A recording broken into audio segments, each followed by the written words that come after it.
Let me ask you something. When most people think of Wichita Falls, Texas, what comes to mind? Maybe Sheppard Air Force Base, or maybe nothing at all. Well, here's something that you may not know. Every August, tens of thousands of cyclists from all over the world descend on this area for Hotter Than Hell 100. It's the largest sanctioned century rides in the planet. 100 miles in August in North Texas, and people choose to be here for it. That tells you something because people don't travel from all over the country, from all over the world, for a place with nothing going on. What I'm going to show you today are 7 things about this city that most people, even a lot of people who already live here, have never stopped to think about. Things that make Wichita Falls genuinely different, and in some cases, things that could matter a whole lot for where you decide to plant roots. I'm Tim Lockhart. I'm a retired Air Force officer and realtor here in Wichita Falls, and I've helped hundreds of families, including military families and veterans, navigate this market. I know this city from the inside out. Whether you're PCSing to Sheppard Air Force Base, relocating for work, or just trying to figure out if this is the right place to call home,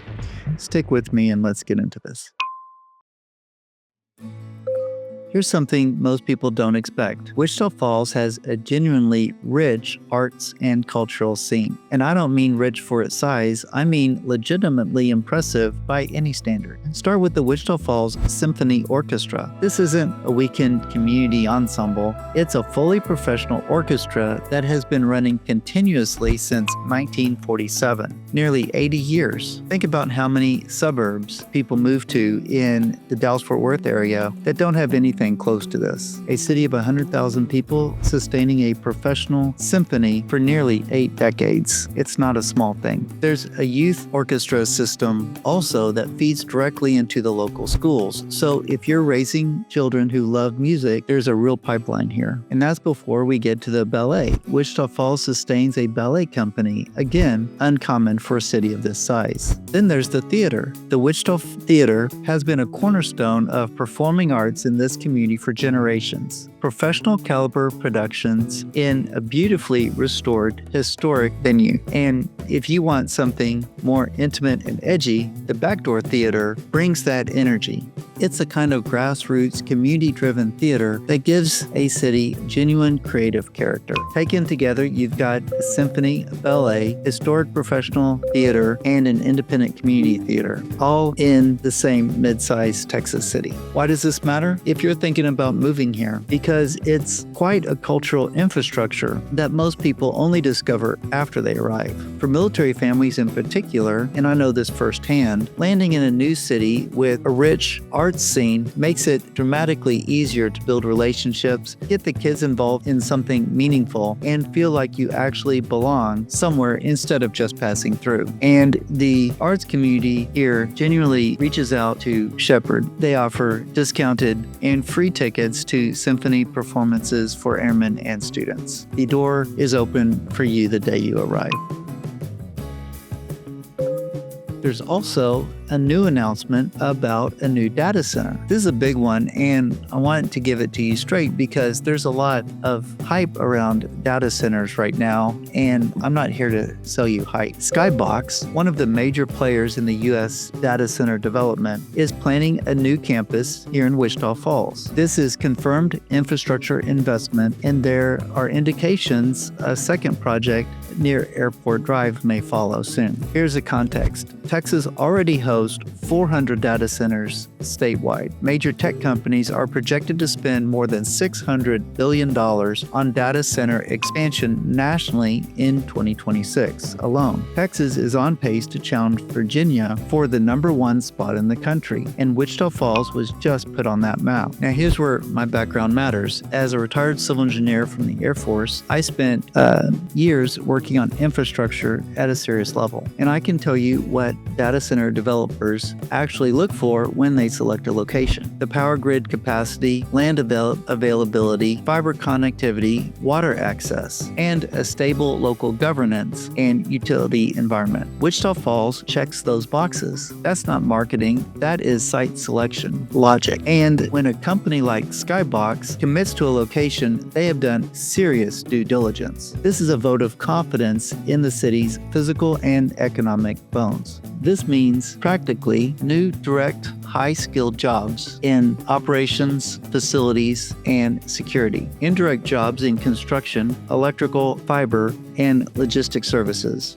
And long-lived, high-value commercial asset that writes large property tax checks, funding local schools and infrastructure for decades. That's a structural economic upgrade, not a headline that fades. So what does a data center actually mean for your home value? So the first question I get when people hear data center is Wichita Falls about to blow up like Austin? The short answer is no. And honestly, that's a good thing. In markets like Austin or certain DFW suburbs, major tech investments piled onto demand that was already overheated. That's a big part of why home prices there ran so far out of reach for working families. And for military families trying to use their BAH, or basic allowance for housing, effectively. Wichita Falls is different. We still have land. We have room to build. Our starting point is already very accessible. So what a data center does in a market like ours isn't create overnight boom. It creates gradual, durable economic diversification. Think of this less like a gigafactory landing and more like a major long-term employer that quietly strengthens the tax base. The most likely outcome over the next 5 to 10 years is more job diversity, more tech-adjacent workers entering the market, and slow and steady appreciation stacked on top of an already affordable baseline. For buyers, that's actually the ideal scenario. You get in while values are still accessible and you're positioned to benefit from a rising tide, not trying to catch it after prices have already ran.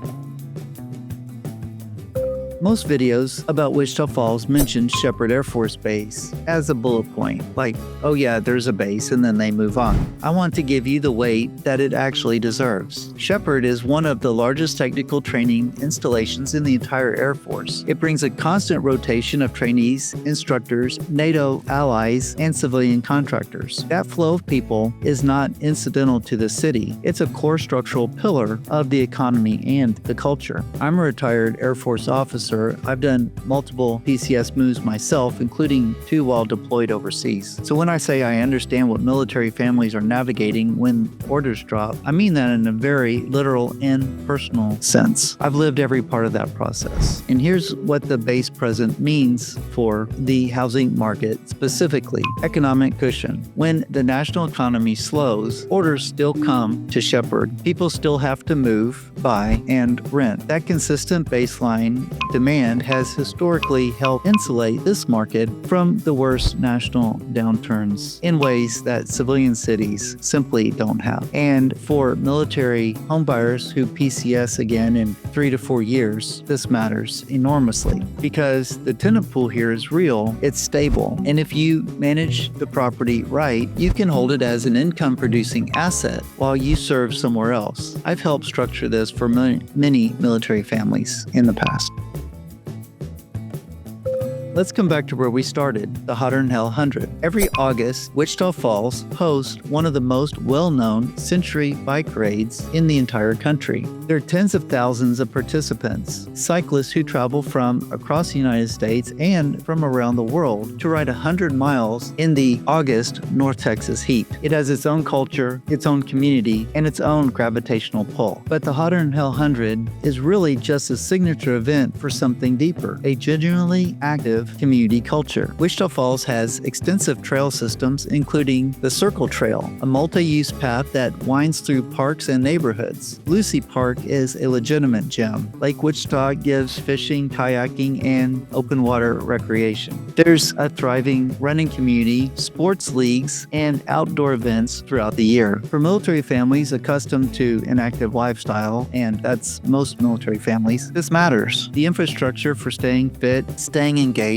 and actually enjoying where you live is here. You don't have to drive hours to find it. And here's the thing about Hotter Than Hell 100 in particular. Events of that scale, tens of thousands of people, national visibility, and international participants don't just happen in cities that have nothing going on. They happen in cities with organizational capacity, civic pride, and a community that shows up. And that's Wichita Falls. So what does your dollar actually buy here? Everyone mentions low cost of living living when they talk about Wichita Falls, and that's true. But that phrase is abstract. So let me help you make it a little bit more concrete. When you compare home prices here to Dallas-Fort Worth on a like-for-like basis, the same square footage, similar finishes in a comparable neighborhood, you're typically looking at roughly half the price. So what does that actually mean for a family? It means that you can afford a home in Wichita Falls that is fundamentally different than what that same payment buys you in North Dallas or Fort Worth. Here, that budget can get you a 3 or 4 bedroom home with a garage and a real backyard, and probably a neighborhood with good schools that is great for families walking and exercising. In DFW, that same payment is competing hard for a townhome or a tiny house on a postage stamp lot, and you're spending an hour a day stuck in traffic going to and fro on top of that. And then layer what you actually have access to, the rich cultural experiences with the symphony, the theater, and the ballet, and the strong outdoor recreation scene, and a driving commute measured in minutes rather than hours, and no big city traffic tax on your time every single day. I call this lifestyle yield. It's not just what you spend, it's what you actually get for what you spend. And by that measure, Wichita Falls punches significantly above its weight. Now, a specific note for military families, the basic allowance for housing, or BAH, in this market is real purchasing power. And I mean in a way that's genuinely different from most military markets. In a lot of high-cost cities, the BAH barely covers your rent and really not much else. Here, BAH can often cover your mortgage payment, and in some cases, cover it comfortably enough that you're actually building equity during a single assignment. I've worked with families who structure their Wichita Falls purchase so that when their next PCS orders came, their home was already producing rental income. That home became an asset instead of a burden. That's the kind of outcome that's very hard to engineer in a major metro, and very doable here if you plan it right from the start. So what's the 10-year vision? Where is this city going? Most videos like this end with a restaurant list and a note about the weather. I want to close with something more useful, an honest look at where Wichita Falls is going over the next decade. So let me give you 2 scenarios. First, the pessimistic scenario. The data center stalls. The economy stays flat. Wichita Falls stays exactly where it is, a stable, affordable military city with a rich art scene, a world-class cycling event, and no dramatic growth story. Honestly, that's still a very solid outcome for anyone who values quality of life, financial breathing room, and a genuine community over appreciation potential alone. And what would be the realistic, optimistic scenario? The Skybox campus breaks ground on schedule. A second data center follows. The employment base diversifies with high-skilled, tech-adjacent jobs, attracting workers who would have previously only looked in Austin or DFW. Property values appreciate gradually, not overnight, not violently, but steadily. The school system benefits from a stronger commercial tax base. The symphony, the theater, the arts community that have been here for 80 years continue to grow alongside a maturing economy. And Hotter than Hell 100 keeps putting Wichita Falls on the national map every August. In that scenario, and it's the more likely one, the people who were here early look smart in 10 years. I'm not going to sit here and tell you that Wichita Falls is going to be the next Austin. It's not, and it shouldn't be. Part of what makes this city genuinely livable is exactly that it is not Austin. But if you're the kind of person who likes to be early to a place that's quietly getting its act together, a place with real cultural depth, a stable military economy, a strong outdoor lifestyle, and new economic momentum, then Wichita Falls might be exactly the right place for you now. If anything I shared today resonates with you, I'd love to stay in the conversation. Whether you're PCSing to Sheppard and you need someone who actually understands military timelines, VA loans from the inside, or you're relocating here for work and want someone to help you figure out which neighborhood actually fits your life, or you just want to know what the data center announcement means to the value of the home that you already own, then reach out. I put together a Wichita Falls neighborhood and PCS guide that I'll send you for free. No pitch or pressure, just real information that you can use to make a better decision. And if this was useful, subscribe and like the video. I put content like this out every week on the Wichita Falls market, military real estate, and what's actually happening here in North Texas. Not the headlines, the real numbers. I'm Tim Lockhart with the Lockhart Real Estate team at Keller Williams, and I'll see you on the next one.